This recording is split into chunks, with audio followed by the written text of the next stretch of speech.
L'histoire fascinante des vaccins antimicrobiens commence avec les premières maladies infectieuses.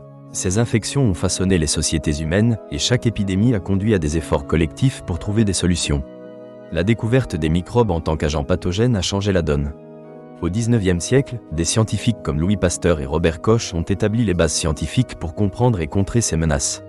Leur recherche a ouvert la voie à la vaccination, une stratégie préventive efficace. La première vaccination connue date de la fin du XVIIIe siècle. Edward Jenner, un médecin anglais, a effectué une démonstration audacieuse. En 1796, il a inoculé un garçon avec du pus provenant d'une vache infectée par la variole bovine pour le protéger de la variole humaine. Ce procédé réussit à illustrer les principes sous-jacents des vaccinations. Au XIXe siècle et au début du XXe siècle, les découvertes se multiplient. Pasteur met au point des vaccins contre le choléra aviaire et la rage, montrant que des micro-organismes atténués peuvent induire une réponse immunitaire sans provoquer la maladie. Cela a ouvert la voie à de nouveaux traitements et a amélioré la médecine moderne. La découverte des bactéries et la théorie germinale de la maladie ont déclenché une révolution dans la médecine, modifiant la perception des infections. À cette époque, les vaccins visaient principalement des virus ou des bactéries spécifiques. D'importantes avancées ont été réalisées contre des maladies comme la poliomyélite, la diphtérie et le tétanos au XXe siècle. Un jalon marquant est l'avènement du vaccin anti-polio dans les années 50. Les ravages de cette maladie, en particulier chez les jeunes enfants, ont conduit le médecin Jonas Salk à développer un vaccin inactivé. En 1955, ce vaccin a été approuvé et utilisé massivement, réduisant ainsi de manière spectaculaire le nombre de cas de poliomyélite.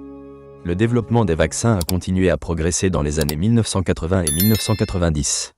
Les techniques de culture cellulaire, de génie génétique et de biotechnologie ont permis de créer des vaccins plus efficaces et plus sûrs. Le vaccin contre le papillomavirus humain, introduit au début des années 2000, illustre ces efforts. Il vise à prévenir des cas de cancer chez les femmes, fruit de collaborations internationales. Cependant, des défis persistent. La résistance antimicrobienne est devenue une préoccupation majeure. Les bactéries développent des mécanismes de résistance face aux antibiotiques et aux vaccins en raison d'une utilisation excessive et incorrecte. Cela appelle à une réflexion sur l'importance de l'usage rationnel des médicaments. Aujourd'hui, la recherche sur les vaccins antimicrobiens est en plein essor. La pandémie de Covid-19 a accéléré le développement des vaccins. Les vaccins à ARN messager, comme ceux de Pfizer et de Moderna, montrent une efficacité remarquable. Ce nouveau type de vaccin soulève également des questions éthiques et sociétales, notamment concernant l'accès et l'hésitation vaccinale. La lutte contre les infections ne se limite pas à la vaccination. Une approche globale est nécessaire, englobant le renforcement des systèmes de santé et l'éducation à la santé publique. La sensibilisation à l'importance de la vaccination et les programmes de surveillance des maladies infectieuses sont essentiels. Pour conclure, l'évolution des vaccins antimicrobiens est une saga d'innovation et de collaboration. Les avancées scientifiques des 2 derniers siècles ont considérablement amélioré la lutte contre les maladies infectieuses. Cependant, la santé publique est à un carrefour. Les leçons du passé doivent éclairer nos choix futurs. La vaccination demeure un outil efficace pour protéger la santé humaine. Le monde doit s'unir contre la résistance antimicrobienne. Une approche collective, fondée sur la science et l'éducation, garantira un avenir sain pour les générations à venir.